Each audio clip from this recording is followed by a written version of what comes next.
Hello guys, Radhe Radhe. आप सभी का स्वागत है हमारे यूट्यूब चैनल पे। आज आप सबके लिए एक देवी गीत लेके आए हैं नवरात्रि का। गजब कई दिहलू है मैया, गजब कई दिहलू है मैया, हमारे अंगनवा तू अइलू, गजब कई दिहलू है मैया, गजब कई दिहलू हे मैया, गजब कई दिहलू हे मैया, गजब कई दिहलू हे मैया, हमारे अंगनवा तू अइलू, गजब कई दिहलू हे मैया। हमारे मैया जी के लंबी लंबी केसिया, लंबी लंबी केसिया हो, लंबी लंबी केसिया, लंबी लंबी केसिया में गजरा लगैलू, गजब कई दिहलू हे मैया,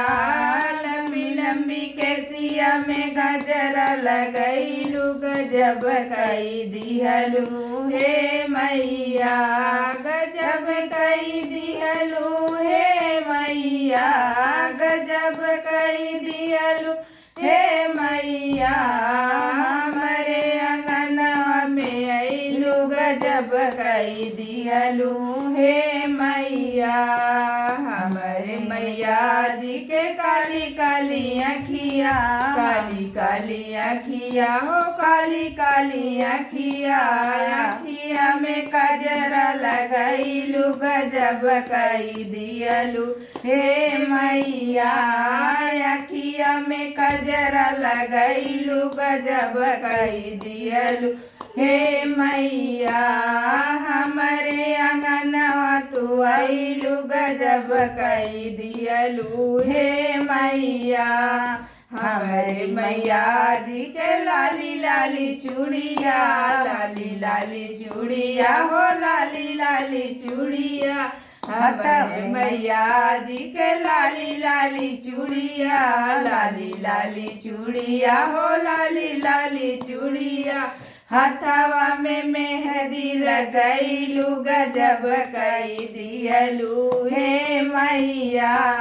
हथवा में मेहंदी रचैलू, गजब कई दिहलू हे मैया, गजब कई दिहलू हे मैया, गजब कई दिहलू हे मैया, हमारे अंगनवा तू अइलू, गजब कई दिहलू हे मैया। हमारे मैया जी के गोरे गोरे पहुआ, गोरे गोरे पहुआ हो, गोरे गोरे पहुआ, हमारे मैया जी के गोरे गोरे पहुआ, गोरे गोरे पहुआ हो, गोरे गोरे पहुआ, पहुआ में रंगना लगैलू, गजब कई दिहलू हे मैया,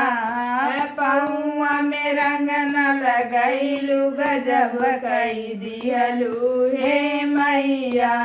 गजब कई दिहलू हे मैया,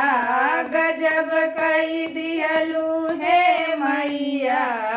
हमारे अंगनवा तू अइलू, गजब कई दिहलू हे मैया, हमारे अंगनवा तू अइलू, गजब कई दिहलू